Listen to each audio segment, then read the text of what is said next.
Ranger Daniel and wildlife medic Mayhem. Maya froze in disbelief. A thin, dust-covered lioness was standing on her. Hind legs, front paws pressed together, as if begging them for help. It was a sweltering afternoon on the edge of the Kalahari.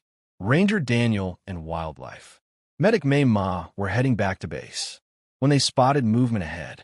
Her golden coat was dulled with dust, ribs visible beneath her skin, and her amber eyes were wide, frantic, pleading. She didn't charge. She didn't growl. She took a few slow steps backward, glanced over her shoulder, and looked at them again, as if saying, "Follow me."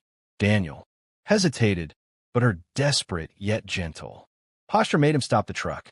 They stepped out, kept a cautious distance, and followed. The lioness led them into a dry thicket, the ground littered with brittle leaves and sharp thorns. And there, hidden beneath the shadow of an acacia, lay a tiny cub, barely breathing. His small body shivered in the heat. His left hind leg was grotesquely swollen and covered in angry wounds, likely from a poacher's snare. His breaths were shallow, his eyes half closed. Judging by the smell of infection, he had been trapped and suffering for days. Maya dropped to her knees. "He's alive," she whispered, but just barely. There was no time to lose. They wrapped the cub in a canvas sling. As they turned back, the mother lion limped after them, injured too.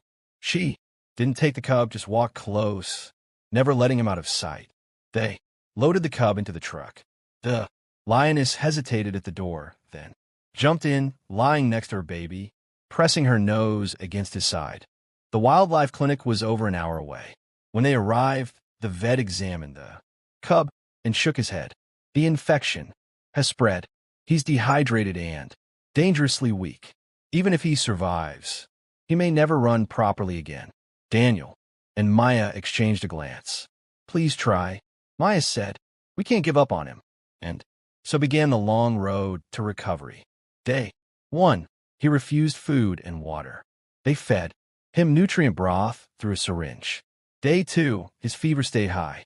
The vet cleaned and dressed the wounds, draining the infection. Day 3, a faint flick of his tail. His eyes stayed open longer. Through it all, the mother lion, whom they named Amara, never left. She lay beside the cub's crate, rumbling low whenever he whimpered. On the 5th day, he stood just for a second, wobbling on his good legs. Everyone froze.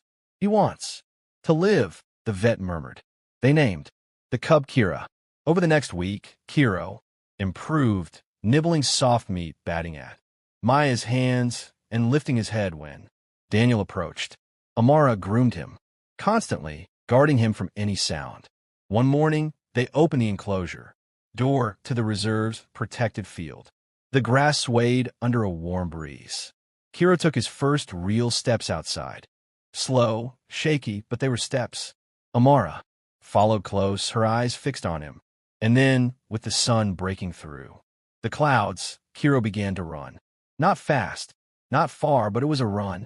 His tiny roar was met with Amara's deep, vibrating call. Maya's eyes brimmed with tears. When Kiro was strong enough, they released them both back into a safe, monitored area of the reserve. Amara turned once to look at Daniel and Maya, before disappearing into the tall grass. "With her son, much as we saved them," Daniel said, quietly. "In a world where many turn away, one mother didn't.